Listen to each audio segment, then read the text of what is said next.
ঢাকাই সিনেমার এক সময়ের জনপ্রিয় নায়িকা আঞ্জুমানা আরা শিল্পী, যাকে প্রিয়জন খ্যাত নায়িকা বলা হয়। সালমান শাহর সঙ্গে জুটি বেঁধে অভিনয় করে বেশ প্রশংসিত হয়েছিলেন।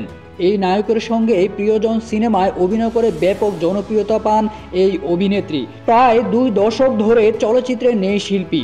এদিকে তার ব্যাংক অ্যাকাউন্ট জব্দ করেছে Bangladesh financial intelligence unit BFIU।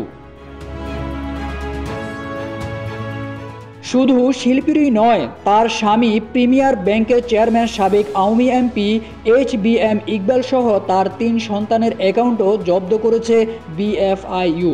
ইতিমধ্যে তাদের স্বার্থ সংশ্লিষ্ট প্রতিষ্ঠানের অ্যাকাউন্টের তথ্য চেয়ে দেশের ব্যাংক ও আর্থিক প্রতিষ্ঠানগুলোকে একটি চিঠিও দিয়েছে গোয়েন্দা সংস্থাটি।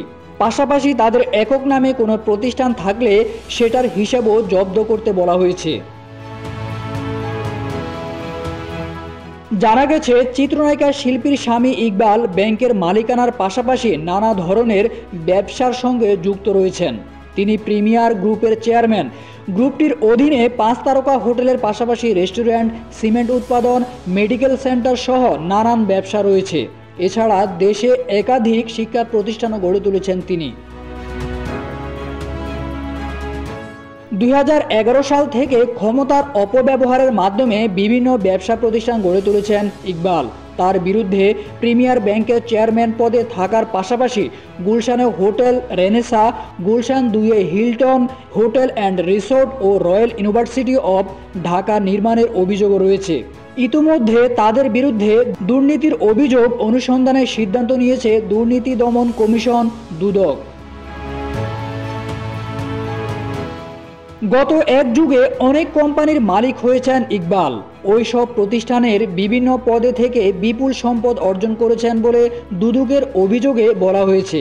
তাছাড়া 7ম জাতীয় নির্বাচনে ঢাকা 10 আসনের আওয়ামী লীগের সংসদ সদস্য ছিলেন তিনি।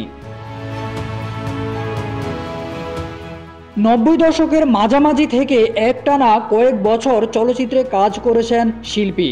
একটা সময় ডালিউডে অশ্লীলতার দাপটে শিল্পীর চলচ্চিত্র অভিনয় থেকে নিজেকে গুটিয়ে নেন। এই প্রসঙ্গে তিনি গণমাধ্যমকে বলেছিলেন, আমি চলচ্চিত্র অভিনয় ছেড়ে দিয়েছি কারণ তখন চলচ্চিত্র অশ্লীলতায় ভরে গিয়েছিল। তাই 2001 সালের পর আমি চলচ্চিত্র ছেড়ে তখন নাটকে কাজ করা শুরু করেছি। 2014 সাল পর্যন্ত নাটকে কাজ করে গেছি।